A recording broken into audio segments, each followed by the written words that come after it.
everybody. Welcome to Art 3 or 4 or AP. We all do the same thing in these classes. So we're gonna just say AP, art class at Victoria West High School. My name is Ms. Cervantes. I am one of the AP teachers here at Victoria West. I teach ceramics and sculpture, i.e. 3D design. There's also Ms. Rodriguez who teaches the drawing and the 2D portfolios. Hi. Today we're gonna be talking about syllabus stuff.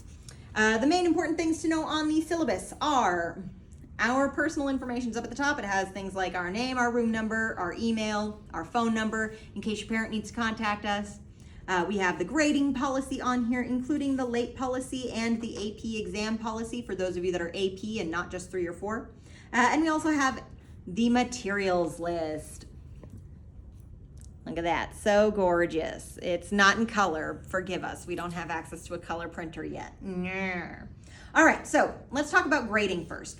Grading has 3 categories in this class, in all of our art classes really. The biggest section is our projects.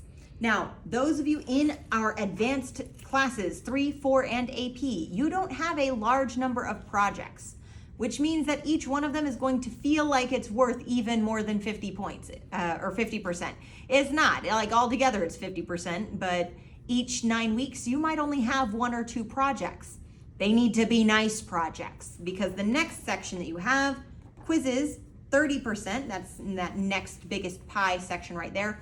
That's gonna be things like progress checks, checks that you have done the proper research, taken photos as necessary, done all of your prep steps for your portfolio that you're going to be turning in at the end of the year. Those quiz grades are important. They're not the project itself, but they're a pretty big deal, and you're going to have a good number of those quiz grades this year. Last section that we have is daily work. It's this 20% right there. And that's going to be more of those daily work grades, you know, like your warm-ups or a worksheet or like a quick little task or assignment that might still have to do with your portfolio, but might be a little bit smaller or less intensive. That daily grade right there is going to be the easiest grades you have in this class, so don't lose them because you'd have to make an absolute 100 on everything else just to make a B if you forget about those daily grades.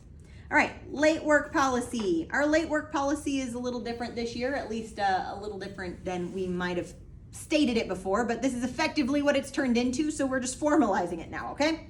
So it's going to go by week. If you turn something in anywhere from 1 day late to 7 days late, it's in that week after it was due, then it is considered 1 week late and it is minus 10 points. So if you turn in say a quiz grade that is a slide for your portfolio, you turn that in and it's 3 days late, then you're gonna lose 10 points on that. Anything turned in that first 7 days after it's due, minus 10 points. If it's anywhere from 8 days to 14 days, it's in that second week after it is due, it's gonna be minus 20 points for a project, for a quiz grade, for any of those. And if you turn it in after 2 weeks, it's gonna be minus 30 points. So if you turned in something that was maybe worth a 70, you're gonna be at a 40 for that grade. It is going to behoove you to turn things in quickly.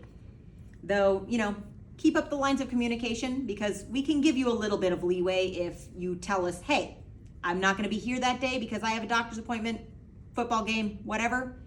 Can I turn it in this day instead? We'll give you a little bit of leeway. You just gotta talk to us like ahead of time, not after, okay?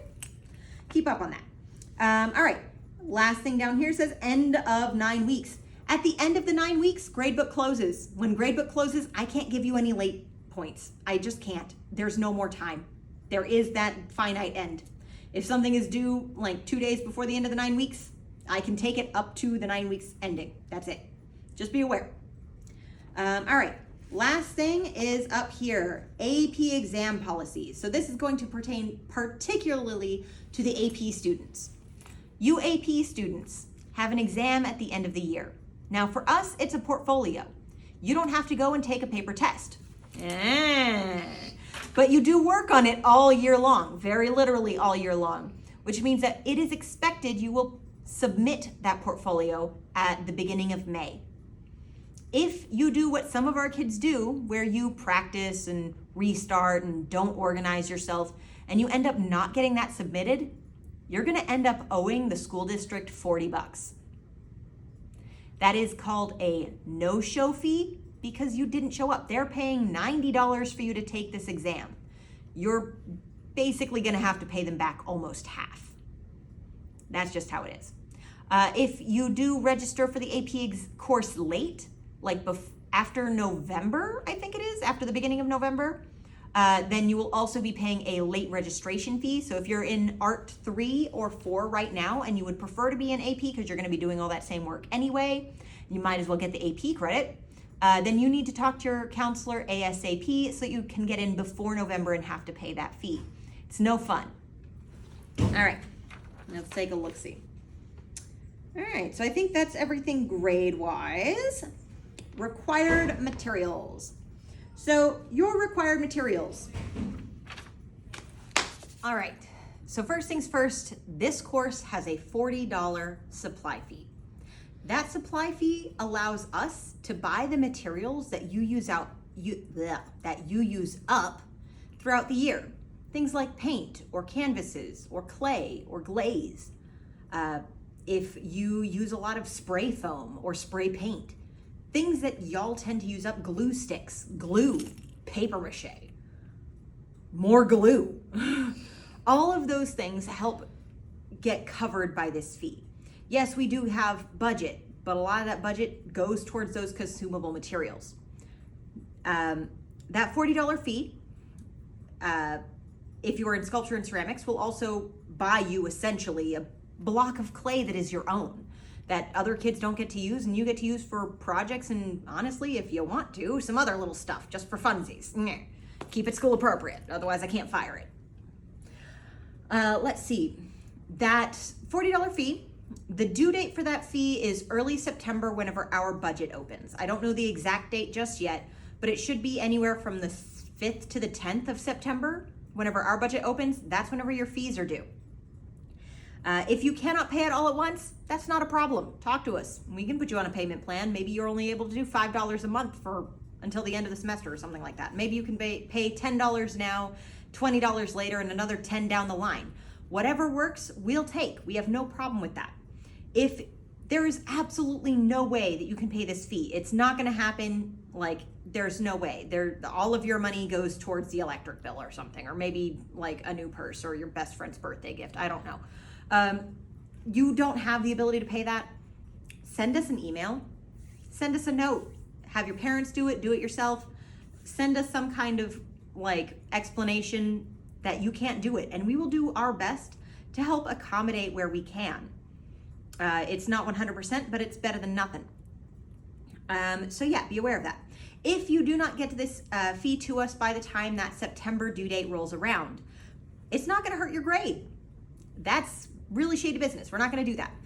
What we do end up having to do though, if you haven't talked to us about why you can't or that you can't, if you haven't arranged a payment plan for yourself already, if you haven't paid it, and we just have no idea, what we do is we send your name off to the bookkeeping office and we let the bookkeeper know, hey, this kid owes a fine or a fee, be aware, and we tell them how much it is. You can get a fine or a fee for a lot of things on campus. You might get a fine or a fee for not returning a piece of technology back to the library. You might get a fine or a fee if you register late for the AP exam. You might get a fine or a fee if you didn't pay off all of your lunch bills from last year. You might have a fine or a fee if, I don't know, you broke something, like some piece of equipment in gym class that you weren't supposed to use the way you're using, something like that. Any fine or fee that you have on campus will make certain things not easy to do. You will not be able to buy tickets for dances like homecoming or prom. You might not be able to buy tickets for other events that are happening on campus. You can't get your diploma after you graduate until you've paid off all your fines and fees. They won't give you that piece of paper. It just won't happen. You can walk the stage, but they won't give you the paper. You got to pay all those fees. But overall, it doesn't affect your day-to-day life much at all. So be aware of that. $40 fee as soon as you can, or let us know so that we can make arrangements around. All right. Other than that, supplies that you might want to provide for yourself are going to be things that are not so easily used up throughout the year. So for example, you need a sketchbook of some kind.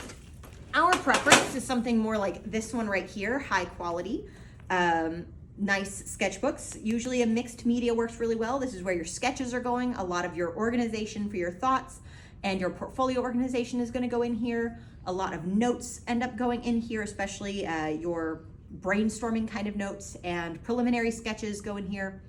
And those are all needed at the end of the year for your portfolio. You're building this portfolio digitally all throughout the year, but this is the first place ideas really come down to paper. That means that it's very important to keep track of this so you can, take photographs and do all of that. You can have a bigger one, that's just fine. This does not need to be new. If you have an old sketchbook from last year where you still have plenty of pages, go for it. It doesn't matter. In fact, one of those sketchbooks, one of the smaller ones, only has maybe 20 of the pages used. I could use the rest of that and it should be just fine. Let's see, other things that you might want to get for yourself would be any content-specific materials that you particularly enjoy using and you don't want to share. If there's something that you do not want other people to use, and you notice that ours tends to get used and abused, you might want to grab your own. So if you really like colored pencil drawings, or maybe you really like alcohol marker drawings, but you notice that ours get real janky by about December, you might want to have your own. We're not requiring you to buy this, it's just generally a good idea. Painters in particular will notice that our paintbrushes get real gross. Look at that lovely gift right there. Oh, so gorgeous.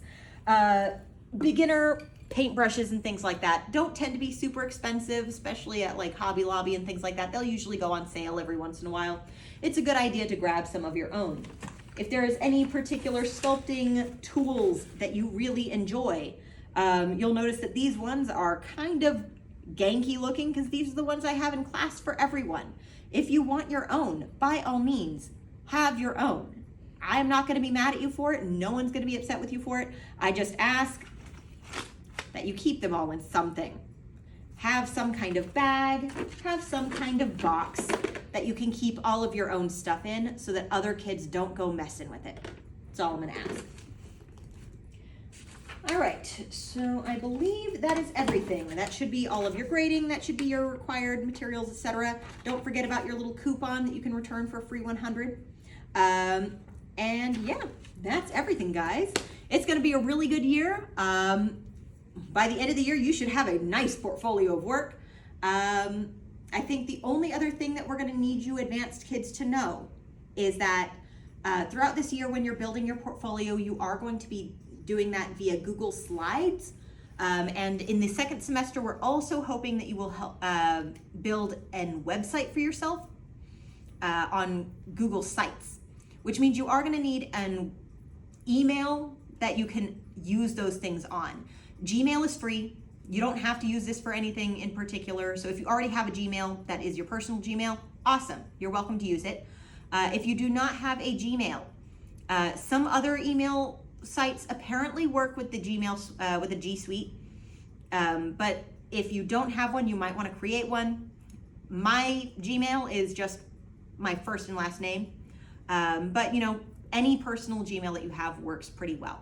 If that is not going to be possible, either your parents won't allow it or you're not comfortable with that, give us a talking to as soon as possible so we can make alternate arrangements for that particular assignment for you, and that we are not scrambling on it later, all right? Beautiful. It's going to be a wonderful year. Bye.